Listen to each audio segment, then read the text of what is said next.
ਸਤਨਾਮ ਸ੍ਰੀ ਵਾਹਿਗੁਰੂ ਸਾਹਿਬ ਜੀ। ਸਵਈਆ ਫਲ ਭੂਰ ਭਏ ਤਰ ਭੂਮ ਲਟੇ। ਅਰਸੀ ਨਹਲੇ ਵਨ ਮੈਂ ਦੁਖ ਪਾਵੈ। ਨਭ ਨੂਤਨ ਨੀਰ ਭਰੇ ਬਦਰਾ। ਲਟ ਭੂਮ ਵਿਖੈ ਜਲ ਧਾਰ ਬਹਾਵੈ। ਫਲ ਭੂਰ ਭਏ ਤਰ ਭੂਮ ਲਟੇ। ਵਾਹਿਗੁਰੂ ਜੀ ਕਾ ਖਾਲਸਾ ਵਾਹਿਗੁਰੂ ਜੀ ਕੀ ਫਤਿਹ। ਪੰਡਿਤ ਗੁਲਾਬ ਸਿੰਘ ਜੀ ਮਹਾਰਾਜ ਜੀ ਦਾ ਰਚਿਤ ਉਹਨਾਂ ਦੀ ਕ੍ਰਿਤ ਭਾਵਰ ਸਮ੍ਰਿਤ ਗ੍ਰੰਥ ਆਪਾਂ ਕੁਝ ਦਿਨਾਂ ਤੋਂ ਪੜ੍ਹਦੇ ਵਿਚਾਰਦੇ ਆ ਰਹੇ ਹਾਂ। 110 ਛੰਦ ਦੋਹਰੇ ਜੋ ਭਰਪੂਰ ਗਿਆਨ ਦੇ ਨਾਲ ਵਿਰਾਗ ਦੇ ਨਾਲ ਭਰੇ ਹੋਏ ਹੈ, ਉਹਨਾਂ ਦੀ ਵਿਚਾਰ ਆਪਾਂ ਸਰਵਣ ਕੀਤੀ ਹੈ। ਅੱਜ ਨਵੇਂ ਸਵਈਏ ਵਿੱਚ ਜੋ ਸਿੱਖਿਆ ਦੇ ਰਹੇ ਆਓ ਆਪਾਂ ਉਹ ਵਿਚਾਰ ਸਰਵਣ ਕਰੀਏ। ਫਲ ਭੂਰ ਭਏ ਤਰ ਭੂਮ ਲਟੇ। ਜਦੋਂ ਫਲਾਂ ਵਾਲੇ ਬ੍ਰਿਛਾਂ ਨੂੰ ਭੂਰ ਭਾਵ ਬਹੁਤ ਸਾਰੇ ਫਲ ਭਏ ਕਹੀਏ ਲੱਗੇ ਹੁੰਦੇ ਹਨ ਜਾਂ ਲੱਗ ਜਾਂਦੇ ਹੈ। ਤਰ ਭੂਮ ਲਟੇ ਤਾਂ ਉਹ ਜਿਹੜੇ ਤਰ ਕਹੀਏ ਬ੍ਰਿਛ ਉਹ ਭੂਮ ਧਰਤੀ ਵੱਲ ਲਟਕ ਝੁਕ ਜਾਂਦਾ ਹੈ। ਬ੍ਰਿਛ ਜਾਂ ਬ੍ਰਿਛ ਝੁਕ ਜਾਂਦੇ ਹਨ ਜਿਹੜੇ ਫਲ ਨਾਲ ਭਰੇ ਹੁੰਦੇ ਆ। ਜਦੋਂ ਬਹੁਤ ਸਾਰੇ ਨੂੰ ਫਲ ਲੱਗ ਜਾਂਦੇ ਬ੍ਰਿਛ ਨੂੰ ਤਦੋਂ ਧਰਤੀ ਵੱਲ ਲਟਕ ਝੁਕ ਜਾਂਦਾ ਹੈ ਬ੍ਰਿਛ। ਅਰਥੀ ਨਹਿਲੇ ਵਨ ਮੈਂ ਦੁਖ ਪਾਵੈ। ਕਿਉਂ ਝੁਕਦਾ? ਤਾਂ ਕਿ ਜਿਹੜਾ ਅਰਥੀ ਲੋੜਵੰਦ ਸਵਾਲੀ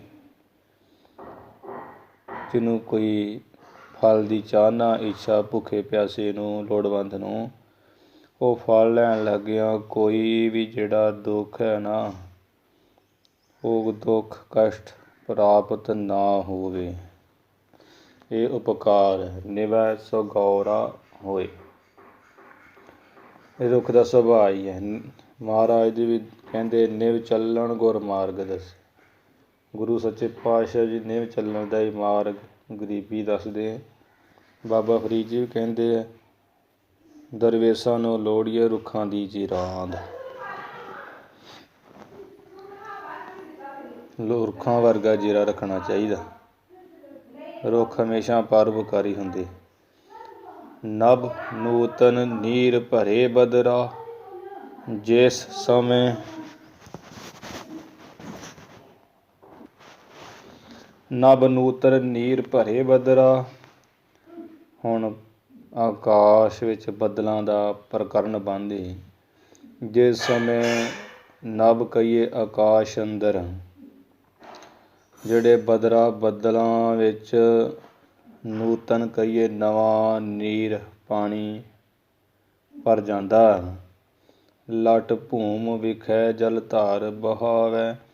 ਤਦੋਂ ਬੱਦਲ ਵੀ ਧਰਤੀ ਵੱਲ ਨੂੰ ਲਟਕ ਕੇ ਝੁਕ ਕੇ ਨੀਵੇਂ ਹੋ ਕੇ ਅਤੇ ਜਲ ਦੀ ਜਿਹੜੀ ਮੋਹਲੇ ਧਾਰ ਵਰਖਾ ਮੀਂਹ ਹੈ ਉਹ ਬਹਾਵੇ ਕਹੀਏ ਬਰਸਾਉਂਦੇ ਪਾਉਂਦੇ ਹਨ।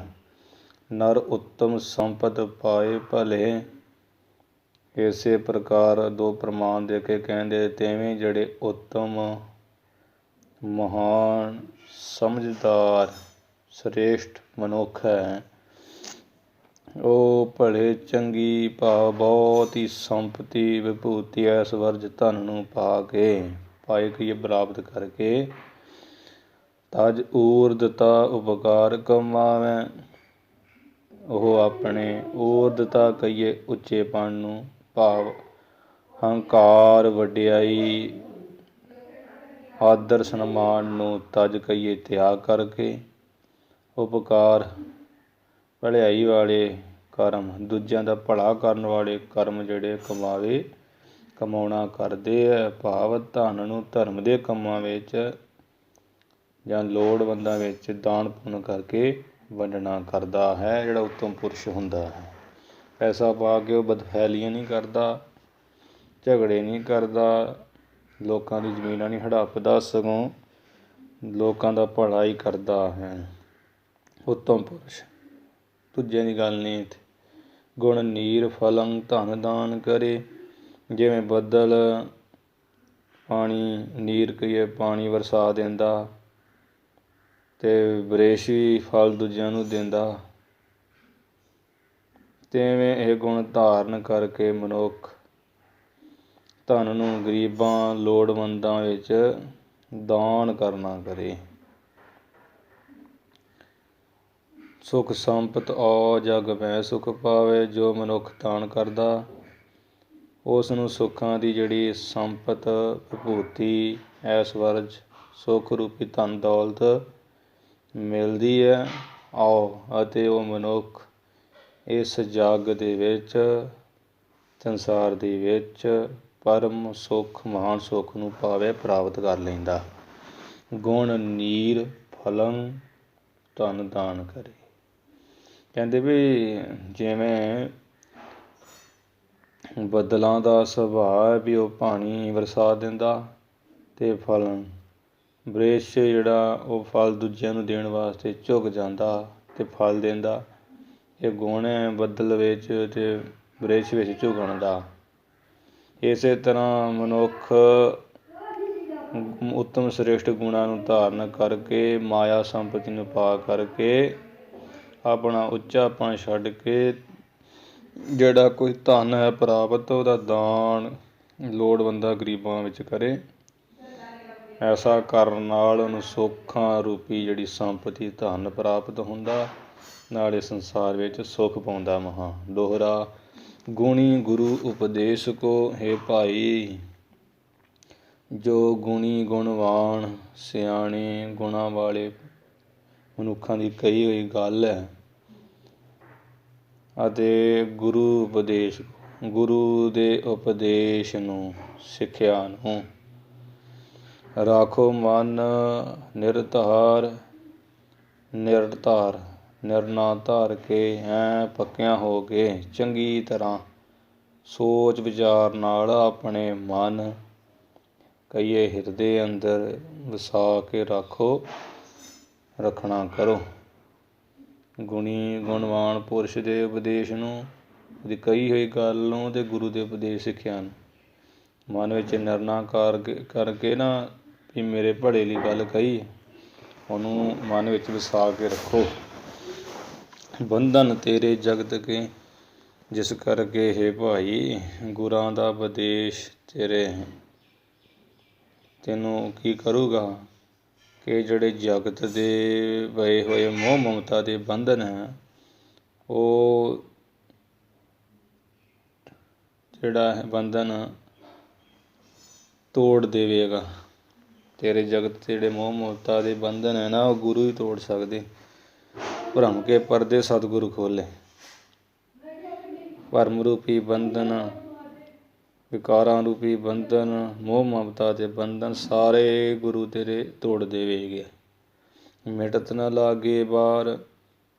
ਸਾਰੇ ਬੰਧਨਾਂ ਨੂੰ ਹੀ ਮਿਟਤ ਨਾਸ ਹੁੰਦਿਆਂ ਕੋਈ ਵੀ ਪਾਰ ਦੇਰੀ ਨਹੀਂ ਲੱਗੇਗੀ, ਕੋਈ ਦੇਰੀ ਨਹੀਂ ਲੱਗੂਗੀ। ਗੁਰੂ ਤੇ ਐਸੇ ਸਮਰੱਥ ਹੈ।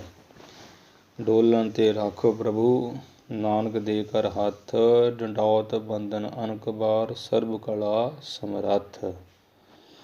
ਬੰਧਨ ਸਾਰੇ ਸਤਿਗੁਰੂ ਤੋੜਦੇ, ਉਸ ਨੂੰ ਬੰਦੀ ਛੋੜ ਹੀ ਕਿਹਾ। ਇਸ ਕਰਕੇ ਗੁਰੂ ਦੇ ਉਪਦੇਸ਼ ਗੁਣੀ ਪੁਰਖ ਦੀ ਕਹੀ ਹੋਈ ਗੱਲ ਨੂੰ ਨਿਰਣਾ ਧਾਰੋ।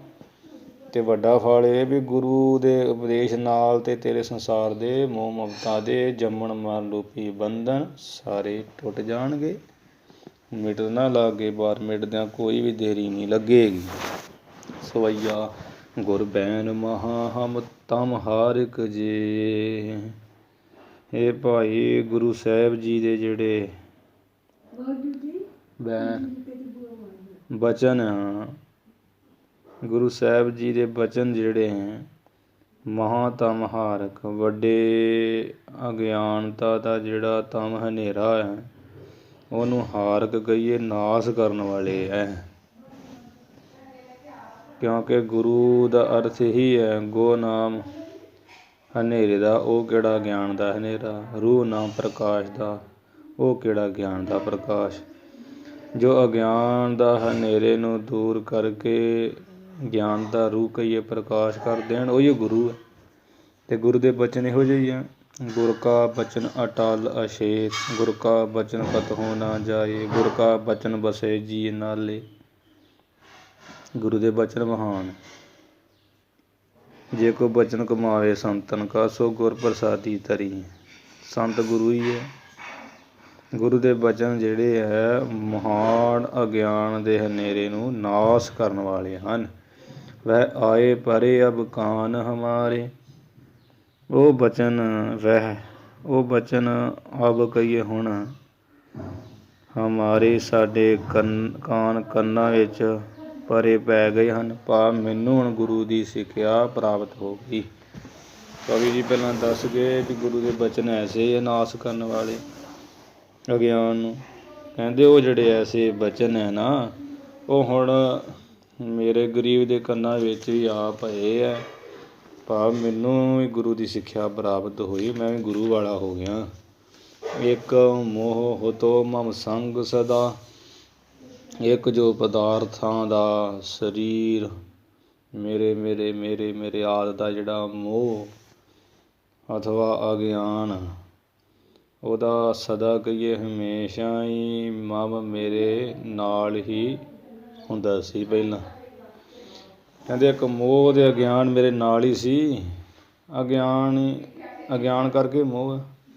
ਕਹਿੰਦੇ ਇੱਕ ਅਗਿਆਨ ਦਾ ਜਿਹੜਾ ਪੁੱਤਰ ਮੋਹ ਨਾ ਮੇਰੇ ਨਾਲ ਸਦਾ ਹੀ ਰਹਿੰਦਾ ਸੀ, ਹੁੰਦਾ ਸੀ।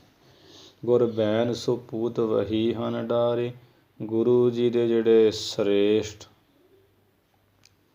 ਪੂਤ ਪਵਿੱਤਰ ਬੈਨ ਬਚਨ, ਉਹਨਾਂ ਦੇ ਨਾਲ ਵਹੀ ਉਹ ਜਿਹੜਾ ਅਗਿਆਨ ਹੈ ਉਹਦਾ ਪੂਤ ਕਹੀਏ ਪੁੱਤਰ ਹੈ, ਉਹ ਕੀ ਮੋਹ।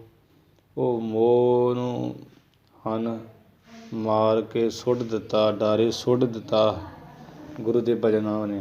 ਗੁਰੂ ਦੇ ਜਿਹੜੇ ਬਚਨ ਨਾ ਪਵਿੱਤਰ, ਕੱਟੇ ਨਾ ਜਾਣ ਵਾਲੇ ਦੇ ਅਟੱਲ, ਉਹਨਾਂ ਨੇ ਅਗਿਆਨ ਦਾ ਜਿਹੜਾ ਪੁੱਤਰ ਹੈ, ਵਹੀ ਦਾ ਅਰਥ ਲੈਣਾ ਇੱਥੋਂ ਅਗਿਆਨ। ਉਹ ਜਿਹੜਾ ਅਗਿਆਨ ਹੈ ਉਹਦਾ ਪੁੱਤਰ ਕੀ ਹੈ, ਉਹ ਮੋਹ ਨੂੰ ਹਨ ਨਾਸ਼ ਕਰਕੇ ਡਾਰੇ ਸੁੱਟਿਆ ਹੈ ਪਰੇ, ਮੋਹ ਤੋੜ ਦਿੱਤਾ। ਨਹੀਂ ਤੇ ਇਹ ਤਾਂ ਮੋਹੇ ਡੂਬਾ ਸੰਸਾਰ, ਗੁਰਮੁਖ ਕੋਈ ਉਤਰੈ ਪਾਰ। ਅਬ ਤੂਰਨ ਮੋਖ ਗਾਇਓ ਹਮਕੋ, ਅਬ ਹੁਣ ਤੂਰਨ ਛੇਤੀ ਹੀ ਹਮ ਕੋ। ਅਸਾਂ ਨੂੰ ਜਿਹੜਾ ਮੋਖ ਹੈ, ਮੁਕਤੀ ਹੈ, ਉਹ ਮੁਕਤੀ ਨੇ ਗਇਓ ਗ੍ਰਹਿਣ ਕਰ ਲਿਆ। ਭਾਵ ਛੇਤੀ ਮੁਕਤੀ ਪ੍ਰਾਪਤ ਹੋ ਜਾਏਗੀ ਹੁਣ। ਹਮ ਕੋ ਅਸਾਂ ਨੇ ਤੇ ਹੁਣ ਕਹਿੰਦੇ ਬੜੀ ਛੇਤੀ ਨਾਲ ਹੀ ਮੁਕਤੀ ਨੂੰ ਗਇਓ ਪਕੜ ਲਿਆ, ਗ੍ਰਹਿਣ ਕਰ ਲਿਆ, ਭਾਵ ਪ੍ਰਾਪਤ ਕਰ ਲਿਆ। ਹੁਣ ਤੇ ਮੁਕਤੀ ਹੋ ਹੀ ਜਾਏਗੀ। ਨਹਿ ਛਾੜਤ ਹੈ ਬਿਨ ਪ੍ਰਾਣ ਨਿਕਾਰੇ, ਉਹ ਮੁਕਤੀ ਸਾਡੇ ਪ੍ਰਾਣ ਸਵਾਸ ਨਿਕਾਰੇ ਕੱਢੇ ਤੋਂ ਬਿਨ ਬਗੈਰ ਸਾਨੂੰ ਨਹੀਂ ਛੱਡੇਗੀ। ਹੁਣ ਤੇ ਕਹਿੰਦੇ ਬਿਨਾਂ ਪ੍ਰਾਣ ਕੱਢੇ ਤੋਂ ਉਹ ਮੁਕਤੀ ਸਾਨੂੰ ਛੱਡੇਗੀ ਨਹੀਂ, ਕਿਉਂਕਿ ਉਹ ਮੁਕਤੀ ਨੇ ਸਾਨੂੰ ਪਕੜ ਲਿਆ, ਗ੍ਰਹਿਣ ਕਰ ਲਿਆ, ਅਤੇ ਹੁਣ ਸਾਡੇ ਪ੍ਰਾਣ ਹੀ ਕੱਢ ਕੇ ਛੱਡੇਗੀ। ਭਾਵ ਜ਼ਰੂਰ ਹੁਣ ਸਾਨੂੰ ਪ੍ਰਾਪਤ ਹੋ ਹੀ ਜਾਏਗੀ। ਤ੍ਰਿਸ਼ਨੇ ਅਪਰਾਧ ਖਿਮਾ ਕਰੀਏ, ਤ੍ਰਿਸ਼ਨਾ ਨੂੰ ਕਹਿੰਦੇ ਹੈ ਤ੍ਰਿਸ਼ਨਾ, ਤੂੰ ਮੇਰਾ ਜਿਹੜਾ ਅਪਰਾਧ ਗੁਨਾਹ ਉਹਨੂੰ ਖਿਮਾ ਮਾਫ ਕਰ ਦੇ। क्षमा कर दिए, माफ़ करिए, क्योंकि हम छाड़ चले अब संग तिहारे, क्योंकि हुण असीं तिहारे तेरे संग साथ नूं छाड़ कईए छड़ ਚੱਲੇ ਹਾਂ। ਭਾਵ ਅਸੀਂ ਤਾਂ ਹੁਣ ਸਤਿਗੁਰੂ ਦੇ ਉਪਦੇਸ਼ ਅਨੁਸਾਰ ਚੱਲਣ ਲੱਗ ਪਏ ਹਾਂ। ਹੁਣ ਤੇਰਾ ਬਹੁਤ ਹੋ ਗਿਆ ਨਾਟਕ। ਪ੍ਰੇਮ ਨਾਲ ਹੀ ਕਹਿੰਦੇ ਤ੍ਰਿਸ਼ਨਾ। ਹੁਣ ਜਿਹੜਾ ਸਾਡਾ ਅਪਰਾਧ ਹੈ ਨਾ, ਭਾਵ ਜਿਹੜਾ ਤੈਨੂੰ ਛੱਡਣ ਦਾ ਅਪਰਾਧ ਹੈ, ਵੀ ਤੈਨੂੰ ਛੱਡ ਚੱਲੇ ਵੀ ਗੁਨਾਹ ਹੀ ਹੈ ਨਾ, ਪਹਿਲਾਂ ਤੇਰੇ 'ਚ ਪਏ ਰਹੇ। ਉਹ ਤ੍ਰਿਸ਼ਨਾ ਹੁਣ ਉਸ ਅਪਰਾਧ ਨੂੰ ਮਾਫ਼ੀ ਕਰੀਏ, ਕਿਉਂਕਿ ਅਸੀਂ ਹੁਣ ਤੇਰਾ ਸਾਥ ਛੱਡ ਕੇ ਆਪਣੇ ਗੁਰੂ ਦੇ ਪਾਸ ਚੱਲੇ ਹਾਂ। ਗੁਰੂ ਦੀ ਸੰਗਤ ਉਪਦੇਸ਼ ਨੂੰ ਕਮਾਉਣ ਚੱਲੇ। ਹੁਣ ਉਸ ਉਪਦੇਸ਼ ਮੁਤਾਬਕ ਹੀ ਚੱਲਦੇ ਹਾਂ। ਇਸ ਕਰਕੇ ਤ੍ਰਿਸ਼ਨਾ ਹੱਥ ਜੋੜਦਿਆਂ ਮਾਫ਼ੀ ਕਰ। ਸਵਈਆ ਤਨ ਪ੍ਰਾਨ ਨ ਆਤਮ ਹੈ ਜਗ ਮੈਂ, ਇਸ ਸੰਸਾਰ ਵਿੱਚ ਇਸ ਸੰਸਾਰ ਦੇ ਵਿੱਚ ਤਨ ਜਿਹੜਾ ਸਥੂਲ ਸਰੀਰ ਹੈ, 5 ਤੱਤਾਂ ਦਾ, ਅਪ ਵਾਯੁ ਤੇਜ ਪ੍ਰਿਥਵੀ ਆਕਾਸ਼ਾ, ਅਤੇ ਉਹ ਕੀ ਵੀ ਜਲ, ਅਗਨੀ, ਹਵਾ, ਆਕਾਸ਼, ਧਰਤੀ, 5 ਜਿਹੜੇ ਤੱਤ ਹਨ। ਇਹਨਾਂ ਦਾ ਤਨ ਸਥੂਲ ਸਰੀਰ ਜੋ ਦਿਖ ਰਿਹਾ ਸਾਹਮਣੇ ਨਜ਼ਰੀ ਆ ਰਿਹਾ। ਪ੍ਰਾਣ ਜਿਹੜੇ 5 ਪ੍ਰਾਣ ਹੈ, ਪ੍ਰਾਣ, ਅਪਾਨ, ਸਮਾਨ, ਬਿਆਨ, ਉਦਿਆਨ। ਉਂਝ ਤੇ 10 ਪ੍ਰਾਣ ਸਰੀਰ ਵਿੱਚ, ਇਹ 5 ਮੁੱਖ। ਨਾ ਆਤਮ ਹੈ, ਆਪਣੀ ਆਤਮਾ ਨਹੀਂ ਹੈ। ਦ੍ਰਿਗ ਆਦਿਕ ਆਤਮ ਮੂਲ ਨਾ ਹੋਈ। ਫਿਰ ਦ੍ਰਿਗ ਜਿਹੜੇ ਨੇਤਰ ਨੇਤਰ ਆਦਿਕ, ਭਾਵ ਸਰਵਣ, ਰਸਨਾ, ਚਮੜੀ, ਜਿਹੜੇ ਗਿਆਨ ਇੰਦਰੀਆ, ਅੱਖਾਂ ਅਤੇ ਨੇਤਰੀ ਹੋ ਗਿਆ, ਨੱਕ, ਭਾਵ 5 ਜਿਹੜੇ ਗਿਆਨ ਇੰਦਰੀ ਆ, ਕਰਮ ਇੰਦਰੀ ਵੀ ਸਾਰੇ। ਮੂਲ ਕਦਾਚਿਤ ਵੀ, ਮੂਲ ਦਾ ਅਰਥ ਕਦੇ ਵੀ ਮੁੱਢ ਤੋਂ ਹੀ ਆਤਮਾ ਤੇ ਹੋ ਹੀ ਨਹੀਂ ਸਕਦੇ। ਇਹ ਭਾਈ ਆਹ ਸੰਸਾਰ ਦੇ ਵਿੱਚ ਤੇ ਜਿਹੜੀ ਸਥੂਲ ਸਰੀਰ ਹੈ, 5 ਪ੍ਰਾਣ ਹੈ, ਇਹ ਹੀ ਆਪਣੀ ਆਤਮਾ ਨਹੀਂ ਹੈ। ਆਤਮ ਹੈ, ਆਪਣਾ ਆਪ ਨਹੀਂ ਹੈ, ਆਤਮਾ ਨਹੀਂ ਹੈ। ਫਿਰ ਜਿਹੜੇ ਦ੍ਰਿਗ 5 ਗਿਆਨ ਇੰਦਰੀ ਆ, ਇਹ ਤੇ ਮੂਲ ਕਦੇ ਚਿੱਤ ਮੁੱਢੋਂ ਹੀ ਆਤਮਾ ਨਹੀਂ ਹੋ ਸਕਦੀ। ਜਦੋਂ ਸਰੀਰ ਵਿੱਚ ਹੀ ਹੈ ਨਾ 5 ਗਿਆਨ ਇੰਦਰੀ, ਕਰਮ ਇੰਦਰੀ, ਜਦੋਂ ਉਹ ਹੀ ਨਹੀਂ ਆਤਮਾ, ਫਿਰ ਇਹ ਕਿੱਦਾਂ ਹੋ ਸਕਦਾ। ਨਹਿ ਬੁੱਧ ਨ ਆਨੰਦ ਕੋਸ਼ ਸੁਣੋ। ਥੋੜ੍ਹਾ ਵਿਦਾਂਤ ਦੇ ਢੰਗ ਨਾਲ ਹੀ ਇੱਥੇ ਆ ਲਿਖਿਆ ਹੋਇਆ ਸਵਈਆ। ਨਹਿ ਬੁੱਧ, ਨਾ ਹੀ ਬੁੱਧੀ ਆਤਮਾ, ਨਾ ਆਨੰਦ ਕੋਸ਼ ਨੂੰ। ਸੋਨਾ ਕਰੋ ਆਨੰਦਮੈ ਕੋਸ਼ ਵੀ ਆਤਮਾ ਸਰੂਪ ਨਹੀਂ ਹੈ। ਨਹਿ ਬੁੱਧ ਨ ਆਨੰਦ ਕੋਸ਼ ਨੂੰ। ਸੁਣੋ ਭਾਈ ਧਿਆਨ ਦੇ ਕੇ, ਨਾ ਦੇ ਬੁੱਧੀ ਆਤਮਾ, ਨਾ ਆਨੰਦਮੈ ਕੋਸ਼ ਹੀ ਆਤਮਾ ਹੈ। ਅਵਿਭਾਸਕ ਦੀਪ ਅਹੇ ਸਮ ਸੋਈ। ਉਹ ਆਤਮਾ ਦਾ, ਸੋਈ ਦਾ ਅਰਥ ਉਹ ਆਤਮਾ ਦਾ ਵਿਸ਼ੇ ਚੱਲਣ ਡਿਆ ਨਾ ਇੱਥੇ, ਤਾਂ ਕਰਕੇ ਅਰਥ ਲੈਣਾ ਉਹ ਸੋਈ। ਉਹ ਆਤਮਾ ਤਾਂ ਦੀਵੇ ਦੇ ਸਮ ਸਮਾਨ, ਅਵਿਭਾਸਕ, ਹਿਰਦੇ ਅੰਦਰ ਪ੍ਰਕਾਸ਼ ਕਰਨ ਵਾਲਾ ਪ੍ਰਕਾਸ਼ ਸਰੂਪ ਹੈ। ਬੁੱਧੀ ਨੂੰ ਵੀ ਪ੍ਰਕਾਸ਼ਣ ਵਾਲਾ, ਆਨੰਦਮਈ ਕੋਸ਼ ਦਾ ਵੀ ਪ੍ਰਤੀਤੀ ਕਰਾਉਣ ਵਾਲਾ, ਸੋਈ ਉਹ ਆਤਮਾ। ਅਵਿਭਾਸਕ ਅੰਤ ਹੈ ਕਰਨ ਹਿਰਦੇ ਵਿੱਚ, ਉਹ ਦੀਵੇ ਦੇ ਸਮਾਨ ਪ੍ਰਕਾਸ਼ ਕਰਨ ਵਾਲਾ ਹੈ ਅਤੇ ਪ੍ਰਕਾਸ਼ ਰੂਪ ਖੁਦ ਹੈ। ਤਨ ਆਦਿਕ ਪੰਚ ਅਨਾਤਮਤਾ। ਤਨ ਅਰਥ ਕਈ ਥਾਵਾਂ 'ਤੇ ਸਥੂਲ ਸਰੀਰ ਵੀ ਲੱਗਦਾ, ਸੂਖਮ। ਇੱਥੇ ਤਨ ਦਾ ਅਰਥ ਸਰੀਰ ਅਤੇ ਪੰਜੇ ਜਿਹੜੇ ਪ੍ਰਾਣ ਜਾਂ 5 ਕੋਸ਼ ਹੈ, ਅੰਨਮੈ ਕੋਸ਼, ਮਨਮੈ ਕੋਸ਼, ਵਿਗਿਆਨਮੈ ਕੋਸ਼, ਤਨ ਮੈਂ ਕੋਸ਼ ਪੰਜ ਇਹ ਜਿਹੜੇ ਪੰਜ ਕੋਸ਼ ਆਦਿ ਆ ਇਹ ਤੇ ਅਨਾਤਮਾ ਇਹ ਤੇ ਅਨਾਤਮਾ ਹੈ, ਭਾਵ ਆਤਮਾ ਨਹੀਂ ਹੈ, ਆਤਮਾ ਦਾ ਸਰੂਪ ਨਹੀਂ ਹੈ। ਇਹ ਤੇ ਅਨਾਤਮਾ ਜੋ ਆਤਮਾ ਤੋਂ ਪਰੇ ਹੈ ਨਾ, ਮਨ ਬੁੱਧ ਚਿੱਤ ਅਹੰਕਾਰ ਤਿੰਨੇ ਸਰੀਰ ਸਭ ਅਨਾਤਮਾ। ਇਹ ਤੇ ਪੰਜੇ ਕੋਸ਼ ਪੰਜੇ ਪ੍ਰਾਣ ਸਥੂਲ ਸਰੀਰ ਸੂਖਮ ਸਰੀਰ ਕਾਰਨ ਸਰੀਰ ਇਹ ਤੇ ਆਤਮਾ ਦਾ ਸਰੂਪ ਹੈ ਨਹੀਂ ਆ, ਇਹ ਤੇ ਅਨਾਤਮਾ ਹਨ। ਪੁਨ ਵੇਦ ਪੁਰਾਣ ਕਹੇ ਸਭ ਕੋਈ ਇਸ ਗੱਲ ਪੁਨ ਫਿਰ ਇਸ ਗੱਲ ਨੂੰ ਤਾਂ ਚਾਰੇ ਵੇਦ ਸਾਮ ਰਿਗ ਜਜੁਰ ਅਥਰਵ 18 ਪੁਰਾਣ ਆਦਿ ਜਿਹੜੇ ਸਭ ਕੋਈ ਸਾਰੇ ਰਿਖੀ ਮੁਨੀ ਜਨ ਹਨ, ਵੱਡੇ ਵੱਡੇ ਦੇਵਤੇ ਕਮਾਈ ਵਾਲੇ ਵੇਦ ਵਿਆਸ ਮੁਨੀ ਜਿਹਨਾਂ ਬ੍ਰਹਮ ਸੂਤਰ ਲਿਖਿਆ ਕਹੇ ਉਹ ਵੀ ਆਖਦੇ ਹੈ, ਉਹ ਵੀ ਸਭ ਆਖਦੇ ਆ ਇਹ ਜਿਹੜਾ ਨਾ ਦੀ ਬੁੱਧੀ ਹੈ, ਆਨੰਦਮੈ ਕੋਸ਼ ਵੀ ਨਹੀਂ ਹੈ, ਪ੍ਰਾਣ ਵੀ ਨਹੀਂ ਹੈ, ਪੰਜ ਕੋਸ਼ ਵੀ ਨਹੀਂ ਹੈ, ਆਤਮਾ ਪਰੇ ਆਤਮਾ ਇਹ ਤੋਂ ਆਤਮਾ ਦਾ ਸਰੂਪ ਨਹੀਂ ਹੈ, ਆਤਮਾ ਇੱਕ ਪਰੇ ਹੈ, ਇਹਨਾਂ ਦਾ ਪ੍ਰਕਾਸ਼ਕ ਹੈ, ਇਹਨਾਂ ਨੂੰ ਪ੍ਰਕਾਸ਼ਣ ਵਾਲਾ ਹੈ ਆਤਮਾ। ਭਾਵ ਫੰਦ ਹੈ ਕੀ ਦਿੜ ਫਾਸ ਹੋਤੀ ਜੋ ਭਾਵ ਸੰਸਾਰ ਰੂਪੀ ਫੰਦ ਹੈ ਫੰਦਕ ਦੀ ਦੁੱਖਾਂ ਬੰਧਨਾਂ ਰੂਪੀ ਦਿੜ ਪੱਕੀ ਫਾਸ ਫਾਹੀ ਹੁੰਦੀ ਸੀ। ਭਾਵ ਫੰਦ ਹੈ ਕੀ ਦਿੜ ਫਾਸ ਹੁੰਦੀ, ਭਾਵ ਦਾ ਅਰਥ ਸੰਸਾਰ, ਫੰਦ ਹੈ ਦਾ ਅਰਥ ਫੰਦਕ ਸ਼ਿਕਾਰੀ, ਸੰਸਾਰ ਰੂਪੀ ਫੰਦਕ ਸ਼ਿਕਾਰੀ ਦੀ ਜਿਹੜੀ ਦੁੱਖਾਂ ਰੂਪੀ ਸੰਸਾਰ ਦੁੱਖ ਰੂਪੀ ਹੈ, ਬੰਧਨ ਰੂਪੀ ਹੈ, ਦੁੱਖਾਂ ਬੰਧਨਾਂ ਰੂਪੀ ਜਿਹੜੀ ਦਿੜ ਪੱਕੀ ਫਾਸ ਫਾਹੀ ਹੁੰਦੀ ਸੀ।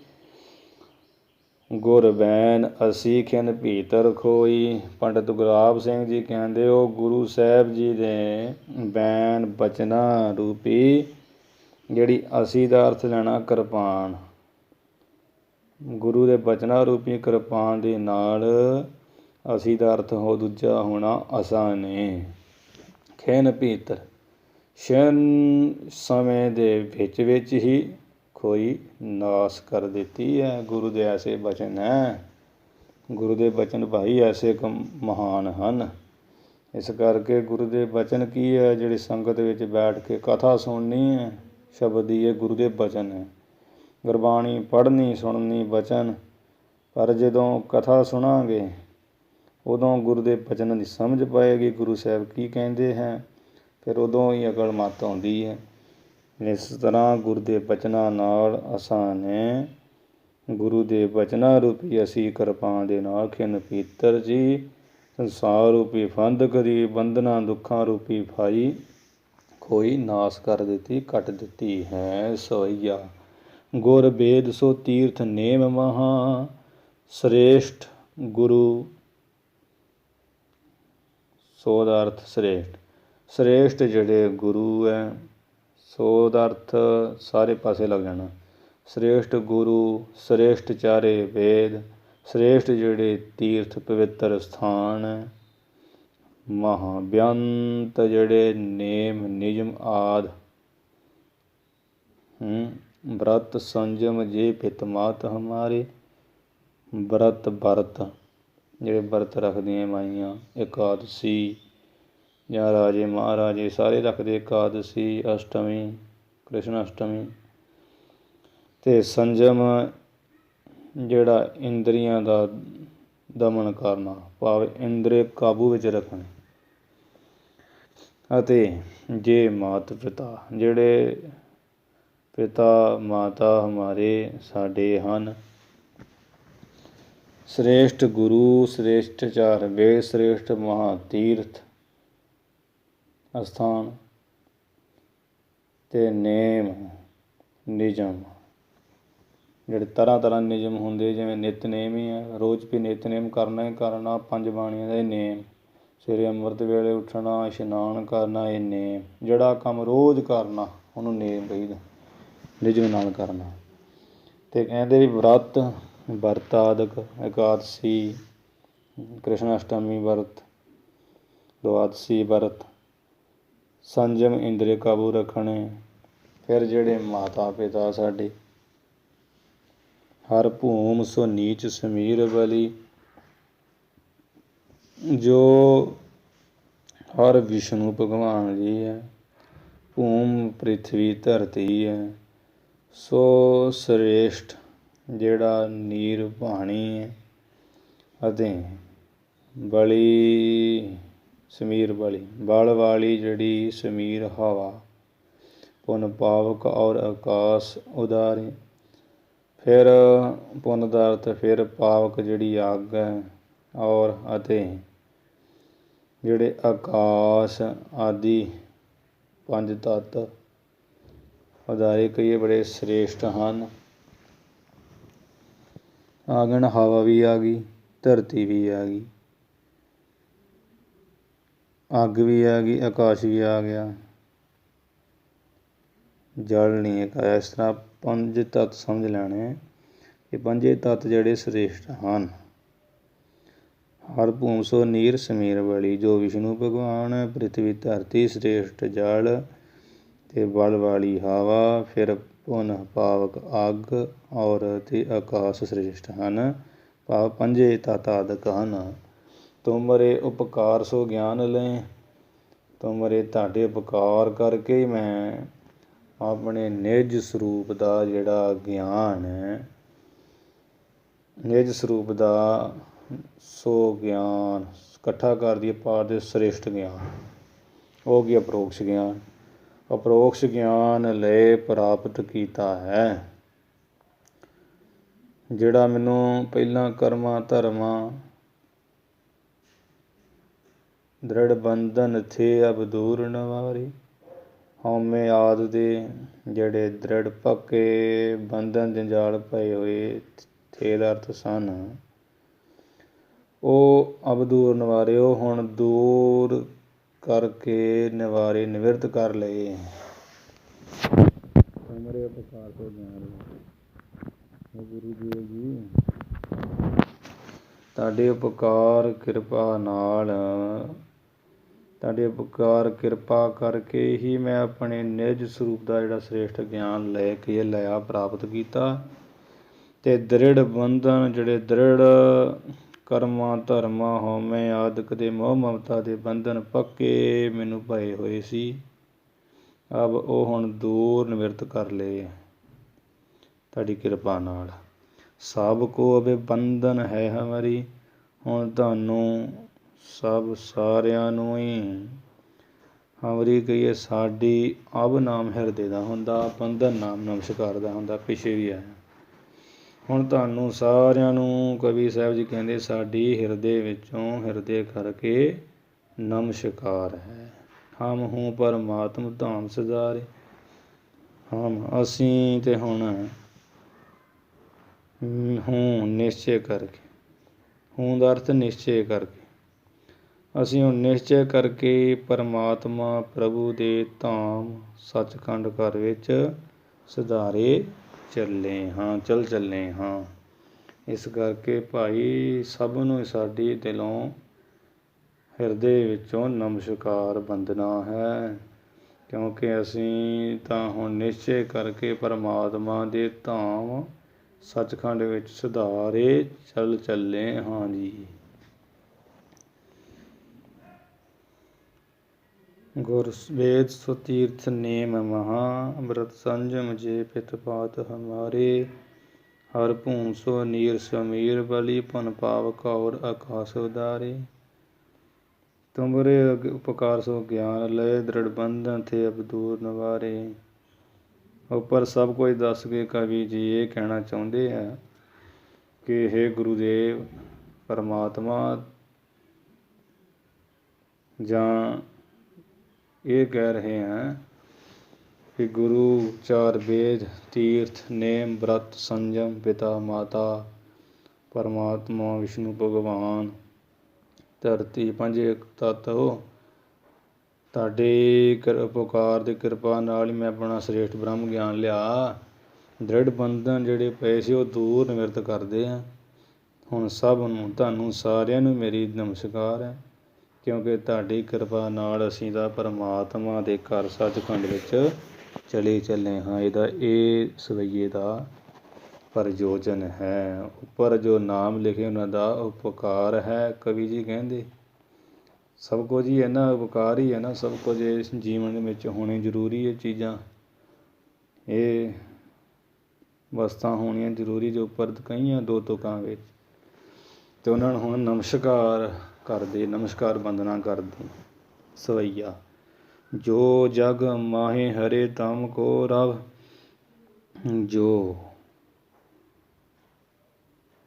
ਕਹਿੰਦੇ ਵੀ ਜਿਹੜਾ ਸੂਰਜ ਇਸ ਜਗ ਮਾਏ ਸੰਸਾਰ ਦੇ ਵਿੱਚ ਤਮ ਕੋ ਹਨੇਰੇ ਨੂੰ ਹਰੇ ਨਾਸ ਕਰਦਾ ਹੈ, ਤੋ ਜਗ ਮਾਹੀ ਸੋ ਤਾਪ ਲਗਾਈ। ਵੇਖ ਲੋ ਵੀ ਸੋਧ ਅਰਥ ਉਹੀਓ ਸੂਰਜ ਇਸ ਜਗ ਮਾਹੀ ਸੰਸਾਰ ਦੇ ਵਿੱਚ ਧੁੱਪ ਲਾ ਦਿੰਦਾ, ਅਤੇ ਧੁੱਪ ਤੋਂ ਹੀ ਧੁੱਪ ਤੋਂ ਹੀ ਗਰਮੀ ਦੀ ਜਿਹੜੀ ਤਪਸ਼ ਲਗਾ ਦਿੰਦਾ, ਲਗਾਉਂਦਾ ਹੈ।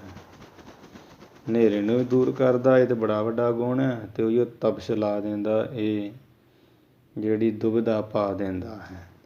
ਭਾਵ ਦੋ ਗੁਣ ਹੈ ਸੂਰਜ ਵਿੱਚ ਮਹਾਂ। ਚੰਦ ਤਮਿਸਰ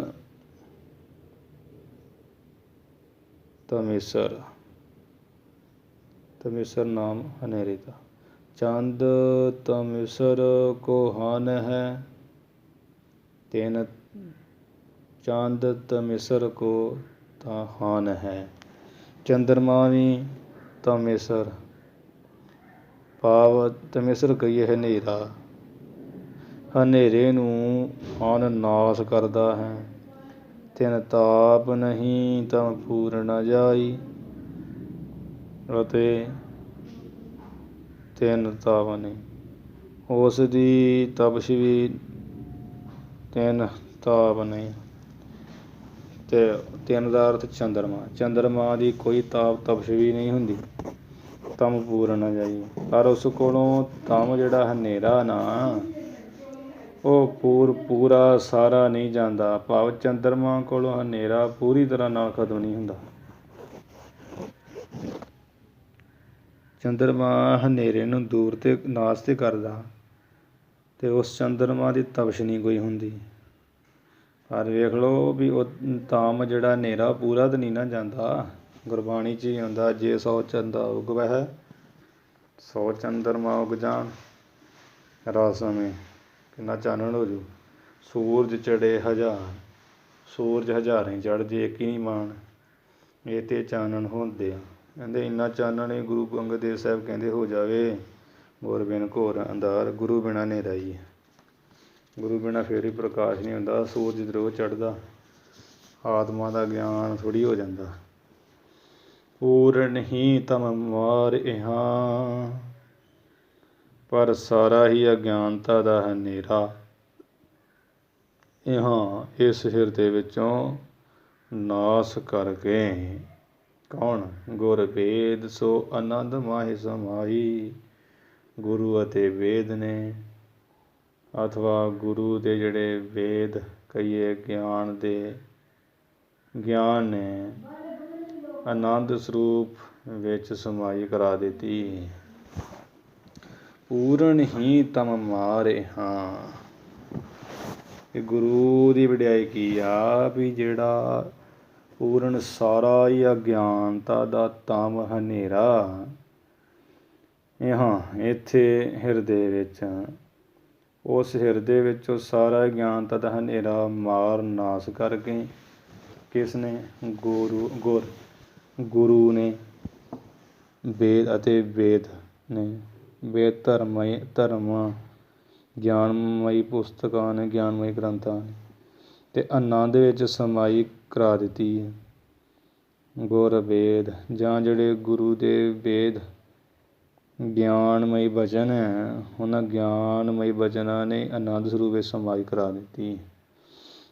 ਜਾਂ ਗੁਰ ਵੇਦ, ਗੁਰੂ ਦੇ ਜਿਹੜੇ ਵੇਦ ਗਿਆਨ ਹੈ, ਉਹ ਗਿਆਨ ਨੇ ਆਨੰਦ ਸਰੂਪ ਵਿੱਚ ਸਮਾਈ ਕਰਾ ਦਿੱਤੀ ਹੈ। ਗੁਰੂ ਦੇ ਵਾਸੀ ਦੀ ਗੱਲ ਹੀ ਹੈ, ਬਾਕੀ ਨਹੀਂ ਕੁਝ ਵੀ ਹੋ ਸਕਦਾ। ਗੁਰ ਬਿਨ ਘੋਰ ਅੰਧਾਰ, ਗੁਰੂ ਬਿਨ ਸਮਝ ਨਾ ਆਵੇ। ਗੁਰ ਬਿਨ ਸੁਰਤ ਨ ਸਿੱਧ, ਗੁਰੂ ਬਿਨ ਮੁਕਤ ਨਾ ਪਾਵੇ। ਜੇ ਕੋ ਗੁਰ ਤੇ ਬੇਮੁਖ ਹੋਵੇ, ਬਿਨ ਸਤਿਗੁਰ ਮੁਕਤ ਨਾ ਪਾਵੇ।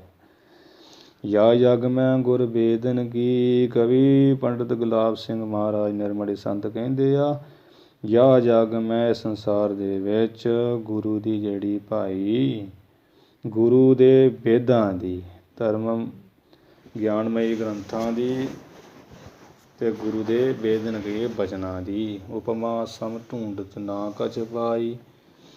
ਜਿਹੜੀ ਉਪਮਾ ਵਡਿਆਈ ਦੀ ਸਮਤਾ ਬਰਾਬਰਤਾ ਢੂੰਡਤ ਕਹਿੰਦੇ ਲੱਭ ਰਿਹਾ ਹਾਂ ਮੈਂ ਕਵੀ ਨਾ ਕਛ ਪਾਈ, ਪਰ ਕੁਝ ਵੀ ਉਪਮਾ ਨਹੀਂ ਪਾਈ ਪਾਉਣਾ ਕੀਤੀ। ਭਾਵ ਗੁਰੂ ਦੀ ਉਪਮਾ ਦੇ ਤੁੱਲ ਕੋਈ ਪਹੁੰਚ ਹੀ ਨਹੀਂ ਸਕਦਾ। ਗੁਰੂ ਅਰਜਨ ਸਾਹਿਬ ਜੀ ਕਹਿੰਦੇ ਹੈ ਬਚਨ, ਗੁਰ ਨਾਲ ਤੁੱਲ ਨਾ ਲੱਗਈ, ਖੋਜ ਡਿਠਾ ਬ੍ਰਹਿਮੰਡ। ਬ੍ਰਹਿਮੰਡ ਖੋਜ ਖੋਜ ਕੇ ਦੇਖੇ, ਗੁਰੂ ਦੇ ਬਰਾਬਰ ਦਾ ਨਹੀਂ ਕੋਈ ਹੋ ਸਕਦਾ। ਕੋਈ ਗੁਰੂ ਦੀ ਉਪਮਾ ਦੇ ਤੁੱਲ ਪਹੁੰਚ ਨਹੀਂ ਸਕਦਾ।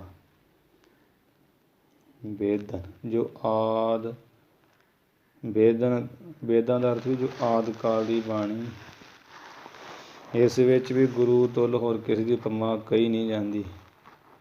ਵੇਦਾਂ ਮਹਿ ਨਾਮ ਉਤਮ, ਨਾਮ ਉਤਮ ਹੈ, ਗੁਰੂ ਵੀ ਨਾਮ ਦੱਸਦੇ ਆ। ਅਤੇ ਵੇਦ ਸਾਧ ਕੀ ਮਹਿਮਾ ਵੇਦ ਨਾ ਜਾਣੈ। ਸਾਧ ਦੀ ਮਹਿਮਾ ਉਪਮਾ ਅਤੇ ਵੇਦ ਨਹੀਂ ਜਾਣ ਸਕਦੇ, ਅਤੇ ਗੁਰੂ ਦੀ ਉਪਮਾ ਕਿੱਥੇ ਕਹੀ ਜਾ ਸਕਦੀ। ਸੰਸਾਰ ਅਤੇ ਵੇਦਾਂ ਵਿੱਚ ਇਸ ਬਰਾਬਰ ਹੋਰ ਕੋਈ ਵਡਿਆਈ ਤੁੱਲ ਨਹੀਂ ਹੋ ਸਕਦੀ। ਯਾ ਜਗ ਮੈਂ ਗੁਰ ਬੇਦਨ ਕੀ, ਇਸ ਸੰਸਾਰ ਦੇ ਵਿੱਚ ਗੁਰੂ ਅਤੇ ਵੇਦਾਂ ਦੀ ਉਪਮਾ ਸਮ ਢੂੰਡਤ, ਕਹਿੰਦੇ ਉਪਮਾ ਬਰਾਬਰਤਾ ਢੂੰਡਤ ਲੱਭ ਰਿਹਾ, ਕੁਝ ਵੀ ਪਾਈ ਨਹੀਂ ਜਾ ਸਕੀ। ਗੁਰੂ ਦੀ ਮਹਿਮਾ ਕਹੀ ਨਹੀਂ ਜਾ ਸਕਦੀ। ਗੁਰ ਕੀ ਮਹਿਮਾ ਕਹੀ ਨਾ ਜਾਏ, ਗੁਰ ਸਮਰੱਥ ਦੇਵ। ਗੁਰ ਕੀ ਮਹਿਮਾ ਕਹੀ ਨਾ ਜਾਏ, ਪਾਰ ਗੁਰ ਹੈ ਸਮਾਏ। ਕਹੋ ਨਾਨਕ ਜਾ ਕੇ ਪੂਰੇ ਭਾਗ, ਗੁਰ ਚਰਨੀ ਤਾਂ ਤਾਂ ਮਨ ਲਾਗ। ਐਸੇ ਗੁਰੂ ਮਹਾਨ ਹੁੰਦੇ ਹੈ।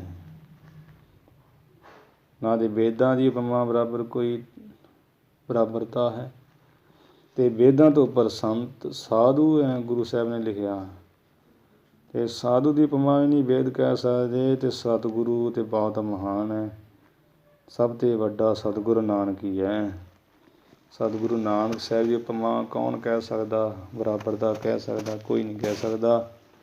ਢੂੰਡਦਿਆਂ ਲੱਭੀ ਨਹੀਂ ਜਾ ਸਕਦੀ, ਨਾ ਕਛ ਪਾਏ, ਕੁਝ ਵੀ ਕਵੀ ਜੀ ਕਹਿੰਦੇ ਪਾਈ ਨਹੀਂ ਜਾ ਸਕੀ ਹੈ। ਸੋ ਇਸ ਪ੍ਰਕਾਰ 116 ਸੰਦ ਭਾਵ ਰਸਾਮ੍ਰਿਤ ਗ੍ਰੰਥ ਹੋ ਚੁੱਕੇ ਹੈ। 2-3 ਦਿਨਾਂ ਤੱਕ ਇਸ ਦੀ ਸਮਾਪਤੀ ਹੋ ਜਾਣੀ। ਸਮਾਂ ਆਪਣਾ ਉੱਪਰ ਹੀ ਜਾ ਰਿਹਾ। ਹੁਣ ਇੱਥੇ ਆਪਾਂ ਅਖੀਰਲੀਆਂ ਪੰਕਤੀਆਂ ਪੜ੍ਹ ਕੇ ਸਮਾਪਤੀ ਕਰੀਏ ਜੀ। ਪੂਰਨ ਹੀ ਤਮ ਮਾਰਿਆ, ਗੁਰ ਵੇਦ ਸੋ ਆਨੰਦ ਮਾਹੇ ਸਮਾਈ। ਯਾ ਜਗ ਮੈਂ ਗੁਰ ਬੇਦਨ ਕੀ, ਉਪਮਾ ਸਮ ਢੂੰਡਤ ਨਾ ਕਛ ਪਾਈ। ਵਾਹਿਗੁਰੂ ਜੀ ਕਾ ਖਾਲਸਾ, ਵਾਹਿਗੁਰੂ ਜੀ ਕੀ ਫਤਿਹ।